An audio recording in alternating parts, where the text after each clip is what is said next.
I'm Dan Edmonds, and this is the new 2024 Toyota Land Cruiser. Yes, it's back after a very short 3-year absence. If you ever thought it was really going away, well, you don't know Land Cruiser fans. They love this vehicle. Now, are they gonna love this one? I think so, because there's a lot about it that is quite different in a good way from the Land Cruiser that we've known over the last few years.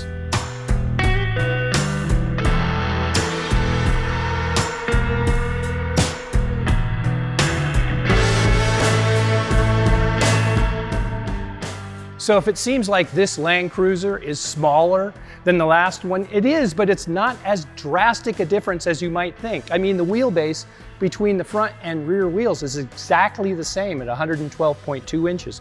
The overall length from nose to tail is only about 1.5 inches shorter. At the roof here, it's only about 3/4 of an inch shorter.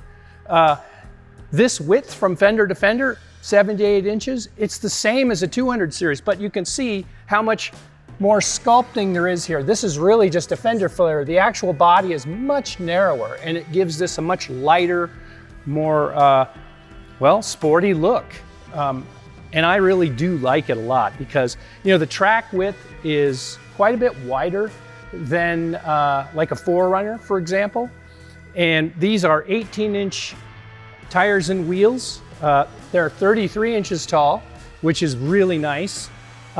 Inside, we have a double wishbone suspension, you know, with a high mount upper arm, coilovers. They are twin tubes, so if anybody wants to do mods, they don't have to feel bad about throwing away expensive hardware. In the back, it's got a 5-link solid axle, as it had before. It's configured a little bit differently with the shocks mounting a different way than they have in the past. But all in all, this is a very capable and moddable looking machine, and I think that's really great. And another thing that's great about this is it's affordable by mere mortals. You know, they haven't said the exact price, but they're saying mid-50s. This one has a few options, so we might be looking at 60 right here, give or take. If you wanted to buy a Land Cruiser and you wanted to take it off-road, you probably couldn't afford a new one and you had to wait till you could buy a used one that was 10 years old. And I think that makes it a better off-road vehicle because it's much less likely to be a mall wagon.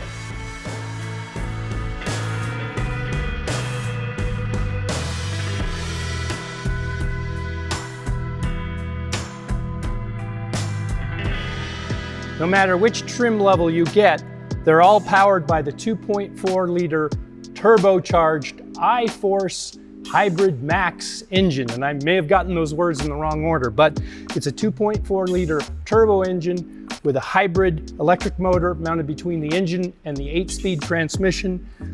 It makes 326 horsepower and 465 pound-feet of torque and can tow 6,000 pounds.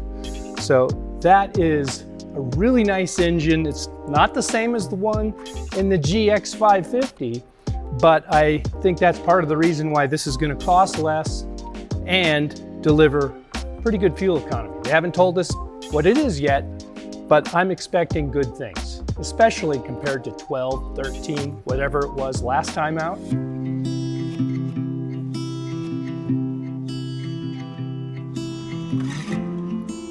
So there are 3 grades for the new Land Cruiser.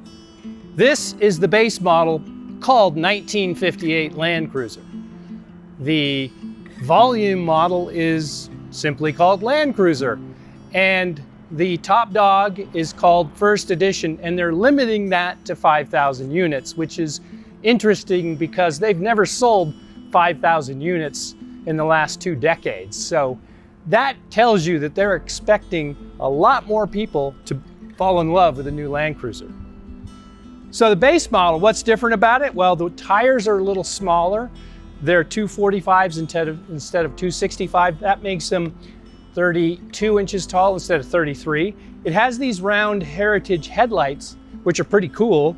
A lot of stuff's unpainted. But this is the one that's going to cost about $55,000. All they're saying is mid-50s, so we'll have to guess what that means, but probably means that. So this is the 1958 Land Cruiser base model, so named because that's when the first Land Cruisers were sold in the United States. And right away, I like these cloth seats. I had an 80 series Land Cruiser that I bought on the cheap, and it had cloth seats, so I think it's pretty neat. But what else is different about this base model? Well, this screen is smaller. You can see where there's room for the larger one that the other grades have. They all have full-time four-wheel drive, which means all four wheels are driving the car all the time, but there is a center differential. It's a Torsen differential, and this button right here will lock it when you go off-road. And then if you need to lock the rear diff, there's a button for that too, right here. And all Land Cruisers have all of that. What this doesn't have in terms of off-road gear is the front sway bar disconnect, or anti-roll bar disconnect, if you will. And you know, that's not going to be something that everybody needs or wants.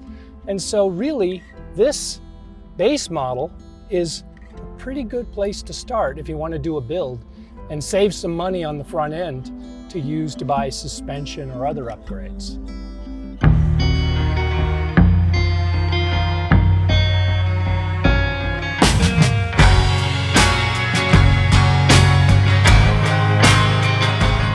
Like a lot of elements on the new Land Cruiser, the return to a simpler and less costly approach has a lot of appeal.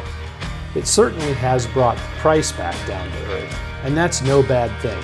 And who can argue with a Land Cruiser that's bound to get decent fuel economy? As for the inevitable outrage of the purists, no more than 4,000 of them laid their money on the table each year over the last decade or so. It's pretty clear the demand for a bloated and expensive Land Cruiser barely existed. This new direction is bound to get more of them in the hands of those that always wanted one. And we're looking forward to seeing some brand new examples out on the trails.